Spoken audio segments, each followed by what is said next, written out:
নমস্কার, মানুষের ভাষায় আপনাদের সকলকে স্বাগত। আমি প্রবীর রায়চৌধুরী।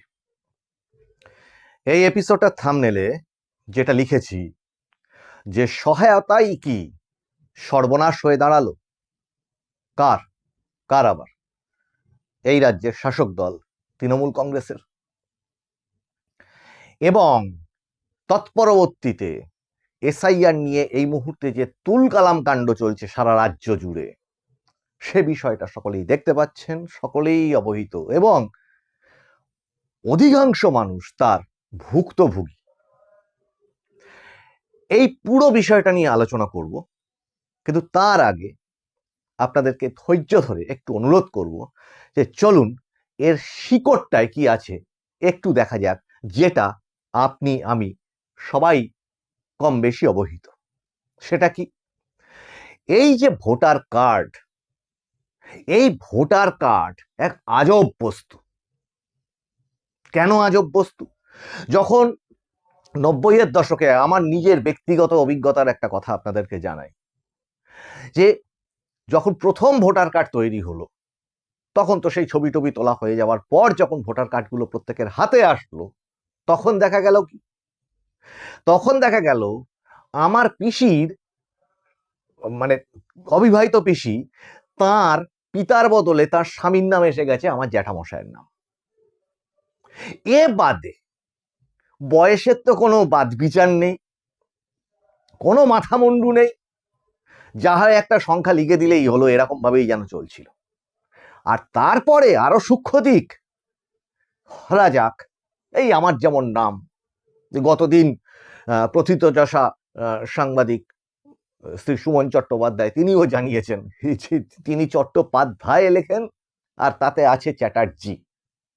তেমনি আমার নাম, যদি রায়টাকে আমি ROY অথবা RAY, এ তো কোনো বাদ বিচার নেই, এ তো যতবার হাজারবার অনুরোধ করবার সত্ত্বেও ওগুলোই থেকে গেছে। আবার তৎপরবর্তীতে এগুলো যখন কারেকশন করা হয়েছে, যখন ওই অনলাইন সিস্টেমটা চালু হয়নি, NVFSPর বা অ্যাপ চালু হয়নি, তখন যখন ওই সংশোধনগুলো করা হয়েছে, সংশোধনের পর দেখা গেছে আরো ভুল হয়ে তার বাড়ি চলে এসেছে। এবং এই সমস্ত নিয়ে সামান্য বিস্তর কাজকর্ম করবার অভিজ্ঞতা যাদের আছে, তারা জানেন যে এইটার পিছনে আছে কি। এইটার পিছনে আছে যারা অপারেটর, যারা এই তথ্যগুলোকে এন্ট্রি করেছেন তৎকালীন সময়ে, মূলত তাদের ভুল। এবং তারও পিছনে যদি শিকড়ের আরেকটু গভীরে ঢোকেন, সেখানে আর একটা ব্যাপার আছে। এই আমাদের বঙ্গভূমি, এটাকে যদি আমরা দেখি, বা যদি গোটা ভারতবর্ষের নিরিখেও দেখেন, কজন মানুষ নিখুঁতভাবে একটি ফর্মকে ফিল আপ করতে পারে বলুন তো? তারপরে যেটা থাকে, ফর্মেরও অস্পষ্টতা, কোন কলামে ঠিক কোনটা লিখতে হবে, অনেক ক্ষেত্রে অনেক ফর্মে সেটা বলাই থাকে না ঠিকভাবে। এবারে এসআইআরেও কিন্তু এরকমটাই আছে। সঠিকভাবে এমন একটা জটিল ভজঘট ফর্ম বানাবো আমরা, যাতে মানুষজন তাতে সঠিকভাবে বুঝে ফিল আপ করতে পারবে না। মানে ইউজার ফ্রেন্ডলি নয় সিস্টেমগুলো। না তো সেটা অফলাইনে ইউজার ফ্রেন্ডলি, না তো সেটা অনলাইনে ইউজার ফ্রেন্ডলি। আর অনলাইনে তো আরো ভয়ঙ্কর ব্যাপার। কোনো কিছু একটা সাবমিট করতে যান, হয় তার ওটিপি আসবে না, নয় তার ক্যাপচা সেটা ফিল আপ হবে না, নয় সব কিছু যদি হলো তো মানে সার্ভার ক্র্যাশ করে গেছে, গোল গোল গোল গোল ঘুরতেই থাকলো। আর ওইখানে যে মানুষগুলো সেটা ফিল আপ করতে গেছে, লম্বা লাইন দিয়ে তারা দাঁড়িয়ে আছে। কি সহজ কথা, লিংক চলে গেছে। তাহলে এইটার দায় কার? এত বছর ধরে এই অপারেটররা এই ভুল তথ্য এইভাবে ঢুকিয়েছেন ওর ভিতরে। এবার আশা করি আপনারা অমত হবেন না যে যোগ্য জায়গায় না যোগ্য মানুষকে বসাতে হয়। যে ধরা যাক, আমি এখানে কাউকে ছোট করার জন্য এই কথাটা বললাম, যে মানুষটা রাজমিস্ত্রি কাজ করেন, তাকে রাজমিস্ত্রির কাজটাই দিতে হয়, তবে বাড়িটা সুন্দর হয়। একজন লেখক যে জীবনে কোনোদিন কর্নিক ধরেনি, বালি সিমেন্ট মাখেনি, তাকে যদি বলা হয় যে ওই বাড়িটা তৈরি করো, বাড়িটা ভালো হবে না। তেমনি একজন অনলাইন অপারেটর বা কম্পিউটার অপারেটর যা বলেন, অথবা যে কিনা সুন্দর ফর্ম ফিল আপ করে, এইরকম এই কারণগুলোর জন্যই তো বিভিন্ন বিভিন্ন ক্ষেত্রে কর্মের বিভিন্ন বিভিন্ন পদমর্যাদা, বিভিন্ন বিভিন্ন পোস্ট। কিন্তু এক তো কোটা সিস্টেম, এটা নিয়ে বিপুল বিতর্ক থাকতে পারে। আর 2 নম্বর হচ্ছে এমন এক রাজ্য, এটা যদি আটটু গভীরে যান তাহলে আর এক ভয়ঙ্কর তথ্য উঠে আসবে। সেটা কি? দশকের পর দশক ধরে, জমানার পর জমানা ধরে, আর এখন সেটা মানে জলের মতো পরিষ্কার। সেটা কি? 2কে পাশ করা, যোগ্যের তুলনায় 2কে বেশি নম্বর পেয়ে যাওয়া, আর হালে এ তো মানে মাথায় হাত সকলের দেখে, কি সাদা খাতা জমা দিয়ে ড্যাং ড্যাং করে দীর্ঘদিন ধরে চাকরি করে বহাল তবিয়াতে চলছে। তাহলে সেই যদি যোগ্যতার মাপকাঠি হয়, তাহলে আপনার এবং আমার তথ্য যারা ওখানে ইনপুট করছে, তাদের দ্বারা যা ওই মেশিনের ভিতর ঢুকছে বা জমা হচ্ছে তথ্য ভাণ্ডারে, তার পরিণতি কি ভয়ঙ্কর হতে পারে। আর কি ভয়ঙ্কর যে হতে পারে সেটা সারা দিন রাত ব্যাপী আপনি, আমি, আমরা সহনাগরিকরা সবাই দেখছি, ভোগ করছি, ভুক্তভোগী হচ্ছি। নির্বাচন কমিশন তার কোনো দায় নেই এটাতে। তিনি জানতেন না যে ওয়াইআর ওটা আমরা করে দিয়েছি, বা নামের আগে শ্রী কোথাও বসেছে কোথাও বসেনি, সেগুলো আমরা করেছি। এটা তো একটা পার্ট। মৃত ভোটার বাদ যাক, ম্যাপ হয়নি খোঁজো, ঠিক আছে, কিন্তু এই যে তথ্যের এই যে জায়গাটা, এই তথ্যের জায়গাটা ভাবতে গেলে আসছে এবার সহায়তার শিবির, যেটা শাসক দল তৃণমূল কংগ্রেস এসআইআর এর পরে তো এসআইআর করতে দেবো না করে কান মাথা ব্যথা হয়ে গেছিল। তারপর এসআইআর তো হলো, চলছে, এবার কি হলো, তাদের টনক নড়লো না, এবার একটা সহায়তা শিবির করতে হবে, জনসংযোগ বৃদ্ধি পাবে, বা তাদের দলের যা হয় পরিকল্পনা। এই সহায়তা শিবিরে, আরে ভাই, যেখানে অফিসে বসে অফিসের ট্রেন্ড অপারেটর সে নিজে যে ভুলগুলো করে তার লিস্ট এতক্ষণ ধরে আপনাদেরকে বললাম, আপনারা আশা করি এই ব্যাপারটা মানবেন। আর সহায়তা শিবিরে বসলো কারা? যারা কিনা 2কে পাশ করে সাদা খাতা জমা দিয়ে চাকরি করে যেখানটাতে, তাহলে সহায়তা শিবিরে যারা বসে সেই হেল্পগুলো করছে, আমি সবাইকে বলছি না, অবশ্যই শিক্ষিত সুন্দর ভদ্র মানুষজন আছেন, তারা ঠিক করলেন।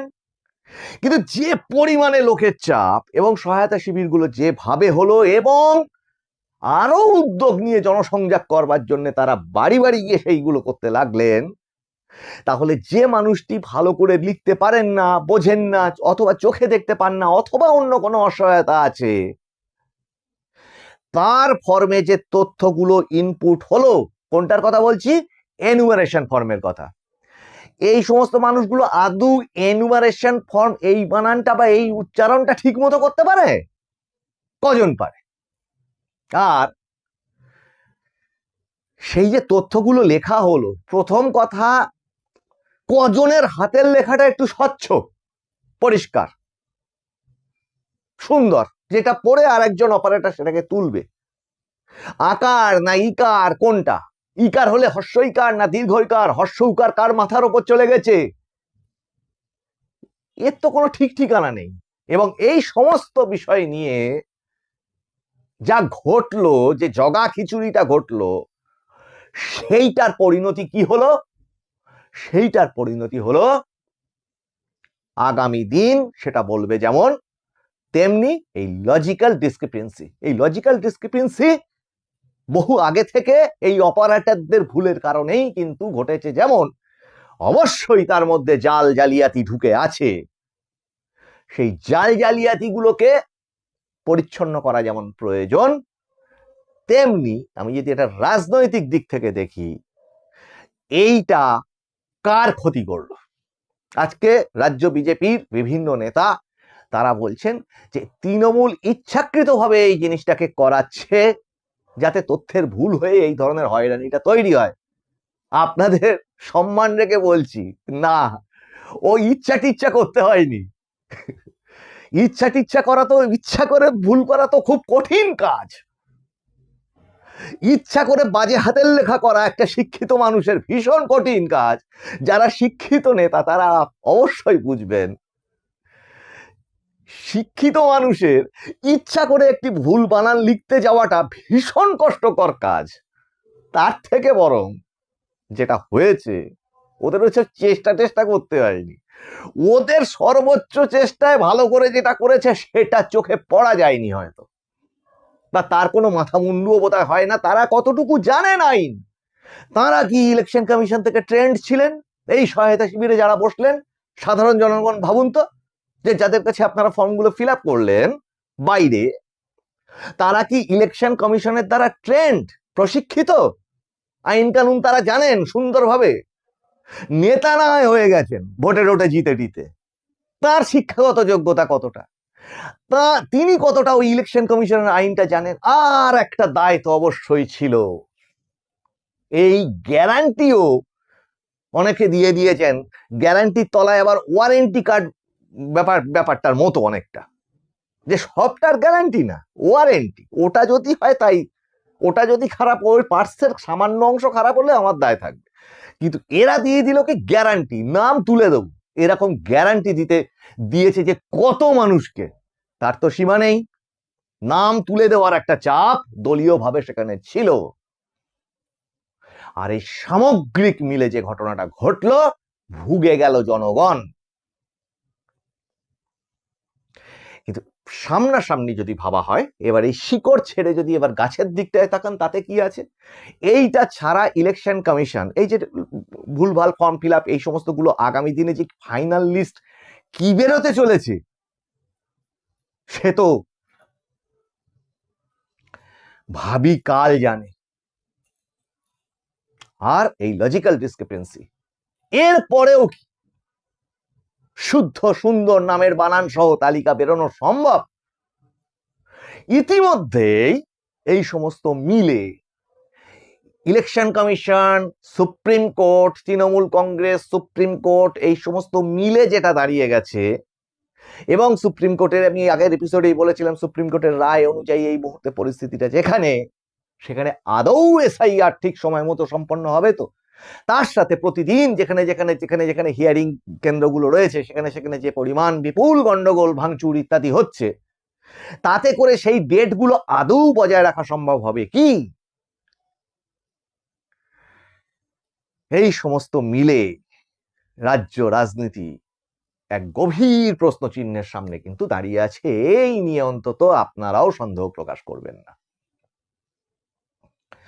তাহলে এরপরে থাকছে ফর্ম 7 নিয়ে গন্ডগোল। তাহলে ফর্ম 7 জমা দেওয়াটা তো সংবিধান সম্মত, এবং একজন মানে 10খানা ফর্ম 7 এট এ টাইম দিতে পারে জমা, বা আরো একটু আপনারা আইন পড়ে নেবেন যে ফর্ম 7 জিনিসটা তো অবৈধ না, সেটা তো দেওয়া যায়, অবজেকশন তো করা যায়। কিন্তু ওই সব জায়গাতেই অতি উৎসাহী কিছু ব্যাপার আছে। একজন হয়তো বান্ডিল বান্ডিল নিয়ে চলে গেলেন, সেই নিয়ে আবার একটা গন্ডগোল হয়ে গেল, ভুগছে সেই সাধারণ মানুষ। বাদ যেটা অবশ্যই পড়ার দরকার সেটা বাদ যাক।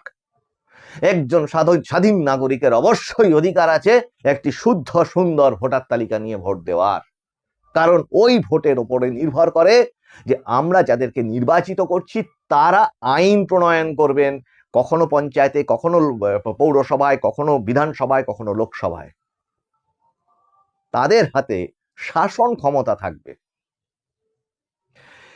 কিন্তু এই মুহূর্তে আর ভীষণ জরুরি একটা কথা আপনাদেরকে জানাতে চাইছি, যে আচ্ছা, এই ইলেকশন কমিশনের এই যে ভোটার তালিকাটা বেরোচ্ছে, বা বেরোচ্ছে মিন্স বেরোতে চলেছে, এই ভোটার তালিকার পরও তো একটা জীবন থাকবে মানুষের, তখন কি ভোটার কার্ডের নাম তোলাটা বন্ধ হয়ে যাবে? প্রশ্নটা খুব স্বাভাবিক। মানে আমি বলতে চাইছি যে এই যে ভোটার তালিকাটা ফাইনালি বেরোবে আমাদের এখানে, তারপরেও তো ভোটার তালিকায় নাম তোলা জারি থাকবে সারা বছর, যেমন অনলাইনে থাকে। তার গাইডলাইন গুলো কে দেবে, কিভাবে হবে সেটাও কিন্তু আগামী দিনে একটা প্রশ্নচিহ্ন হয়ে থাকছে, যে যারা বাদ গেল তাদের হাতে আর অপশন কি থাকবে পরবর্তীতে। অবশ্যই এই ইলেকশনে তারা ওই ভোটার তালিকা বেরিয়ে গেলে, তাদের ফাইনাল ভোটার তালিকা বেরিয়ে গেলে এই ইলেকশনে অন্তত তারা ভোট দিতে পারবে না, এটা ঠিক। তাহলে সব মিলে কি দাঁড়ালো? এই যে সহায়তা শিবির, এই সহায়তা শিবির কি শাসক দলের সবচেয়ে বড় মানে বুমেরাং হয়ে দাঁড়ালো? এবং এরা জানেই না এটা নিয়ে যে গন্ডগোলটা করে চলেছে। আমি জানি না, শাসক দলের অন্য অঙ্ক থাকতেই পারে, কিন্তু সেটার ফলেও যদি এসআইআর দীর্ঘায়িত হয়ে ভোট না হয় বা অন্যান্য আরো কিছু ঘটনা ঘটে, তাতে করে তো সেটা রাজ্য সরকারেরই ক্ষতি সামগ্রিকভাবে। তাহলে শেষ পর্যন্ত দাঁড়ালো কি যে দাঁড়ালো, সে কথা আপনারা জানাবেন কমেন্টে। আমাদের চোখ থাকবে সামগ্রিক বিষয়ের ওপরে, আর আপনাদের চোখ থাকুক মানুষের ভাষার পর্দায়। আজকের এপিসোড এই পর্যন্ত। আরো ইন্টারেস্টিং এপিসোড নিয়ে দেখা হবে আপনাদের সাথে সামনের এপিসোডে।